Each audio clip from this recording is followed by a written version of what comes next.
Hello students, कैसे हैं आप सभी। आई होप आप सभी अच्छे होंगे। सो फ्रेंड्स, ये आपका बीएड वालों का जो 4th सेमेस्टर का एसएसटी के लेसन प्लान है। ठीक है, सारे लेसन प्लान में इस चैनल पर आपको प्रोवाइड करूँगी। सब्सक्राइब कर लेना अगर पहली बार आए हैं तो। देखिए, हमारा सब्जेक्ट है सामाजिक विज्ञान और सब सब्जेक्ट है नागरिक शास्त्र और प्रकरण है यहाँ पर दिव्यांगता, कारण एवं बचाव। बहुत ही अच्छा टॉपिक है। देखिए, सबसे पहले जनरल ऑब्जेक्टिव्स, जो कि 5 यहाँ पर मेरे पॉइंट लिखे हुए हैं, देख सकते हैं। छात्र छात्राओं में सामाजिक विज्ञान शिक्षण के विषय के माध्यम से उत्तम नागरिकता का विकास करना, छात्र छात्राओं को सामाजिक विरासत तथा समस्याओं का ज्ञान देना, छात्र छात्राओं में अंतर्राष्ट्रीय सद्भावना का विकास करना, छात्र छात्राओं में तर्क, निर्णय, चिंतन आदि मानसिक शक्तियों का विकास करना। ओके, सो छात्र छात्राओं में अतीत के आधार पर वर्तमान को समझना और भविष्य के बारे में अनुमान लगाने की योग्यता का विकास करना। इतना आप लिखने के बाद जो आपका यहाँ पर विशिष्ट उद्देश्य हैं, इसमें नॉलेज में बालकों को दिव्यांगता के विषय में विस्तृत जानकारी देना तथा दिव्यांग के लक्षण तथा प्रकार के बारे में अवगत कराना। बालक दिव्यांगता के लक्षण तथा प्रकार समझ सकेंगे तथा अपने शब्दों में व्याख्या कर सकेंगे।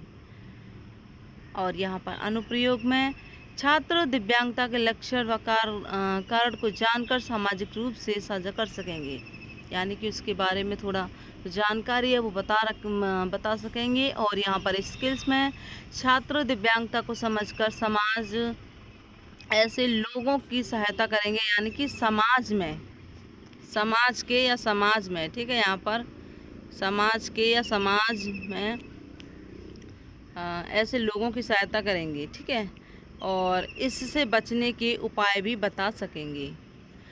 ओके, तो ये हो गया इतना। अब इसके बाद में पूर्व ज्ञान, प्रीवियस नॉलेज में हम छात्र एवं छात्राएं ज्ञानेंद्रियों के बारे में सामान्य जानकारी रखते हैं, क्योंकि हमारे ज्ञानेंद्रियों से रिलेटेड जो हमने क्वेश्चंस पूछे हैं वही हमने यहाँ पर लिखा हुआ है।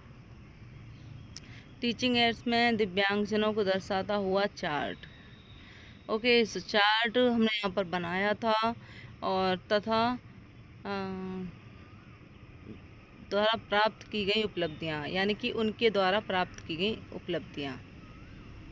ठीक है, यहाँ पर तथा के बाद तथा उनके द्वारा, यहाँ पर उनके द्वारा आ जाएगी। ठीक है, उनके द्वारा प्राप्त की गई उपलब्धियाँ। लपेट फलक, संकेतक में आप जो है ये लिख सकते हैं महत्वपूर्ण बिंदु। ये दिव्यांगता की श्रेणियाँ भी हो सकती हैं और महत्वपूर्ण बिंदु भी आप डाल सकते हैं। ओके, सो सबसे पहले अब हम देख लेते हैं यहाँ पर हमारे प्रस्तावना प्रश्न। मानव शरीर में मुख्य कितनी ज्ञानेंद्रियां हैं? बच्चे आंसर देंगे। मानव शरीर में मुख्य 5 ज्ञानेंद्रियां हैं। 5 ज्ञानेंद्रियों के नाम पूछेंगे, फिर 5 ज्ञानेंद्रियों के बच्चे नाम बता देंगे। उसके बारे में पूछेंगे आँख और कान का क्या उपयोग है, तो यहाँ पर वो भी बता देंगे, देख सकते हैं। और चौथा प्रश्न है, ऐसे मनुष्य जिन्हें आँख से दिखाई नहीं देता क्या कहलाते हैं? तो देखिए, बच्चे हैं वो। ठीक है, अगर आपको 10th या 12th की मिले तो बता सकते हैं दिव्यांग कह सकते हैं।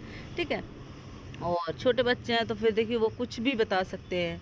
और यहाँ पर देखिए उसके बाद जो है दिव्यांगता की कितनी श्रेणियाँ हैं, ठीक है, या फिर दिव्यांगता से आप क्या समझते हैं, आप अपने अनुसार समस्यात्मक प्रश्न को बना सकते हैं। बाकी आप जैसा लिखा हुआ वैसा आप उतार सकते हैं। उद्देश्य कथन में आज हम दिव्यांगता कारण एवं बचाव के बारे में विस्तृत अध्ययन करेंगे। इसके बाद है दिव्यांगता। हमारा जो टॉपिक है दिव्यांगता, हमने पहला शिक्षण बिंदु डाला है दिव्यांगता। ठीक है, कुछ विकासात्मक प्रश्न पूछ रहे हैं। दिव्यांगता का अर्थ बताइए, या दिव्यांगता का क्या अर्थ है? ओके, सो यहाँ पर कुछ बच्चे ये आंसर दे सकते हैं, अपने अनुसार आंसर दे सकते हैं। इसमें कोई ये नहीं है कि एक ही आंसर मिले। फिर दिव्यांगता की कितनी श्रेणियाँ हम पूछ सकते हैं।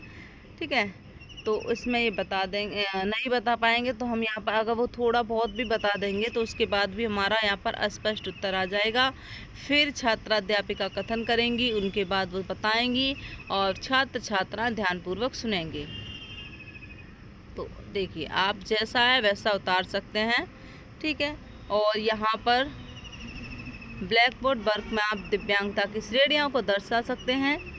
जैसे कि 4 श्रेणियाँ हैं तो वो 4 श्रेणियाँ आप लिख सकते हैं, ओके।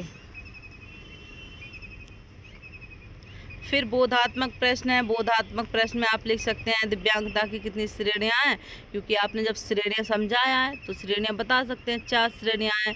और दिव्यांगता के कितने प्रकार हैं, 2 प्रकार की दिव्यांगता होती है, ठीक है, जन्मजात और यहाँ पर अब देखिए ये आगे हैं दिव्यांगता। तो दूसरा हमारा शिक्षण बिंदु है जन्मजात दिव्यांगता कारण एवं बचाव।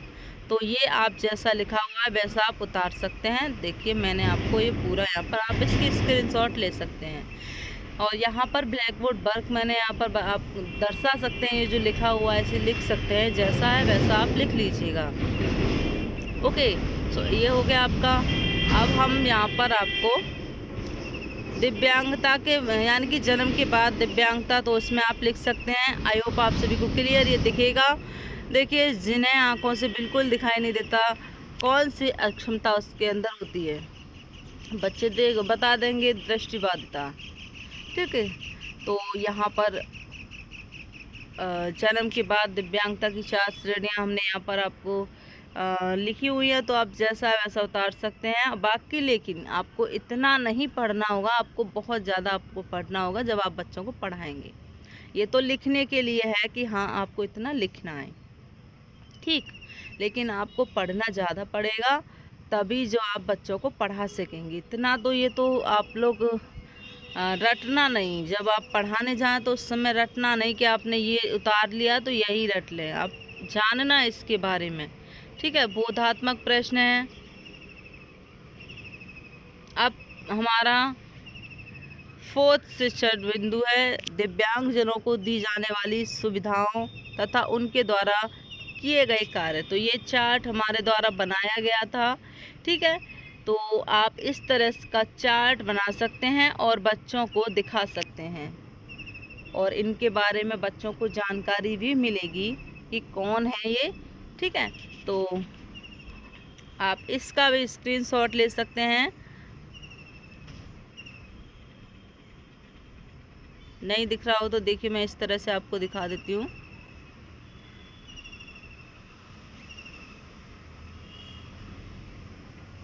IAS सूरज तिवारी को तो आप जानते होंगे सभी।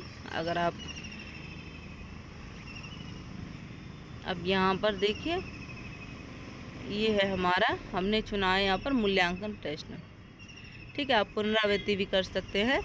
तो यहाँ पर दिए गए विकल्पों में सही विकल्प चुनिए। तो यहाँ पर 2 प्रश्न हमने यहाँ पर दिए हैं, उसके बाद सही विकल्प का जो निशान लगाना है सही गलत का, तो वो हमने यहाँ पर 3 प्रश्न दिए हैं। तो ये हमारा फाइनली लेसन प्लान बनकर तैयार है और आपके सामने सर्व किया हुआ है, ओके।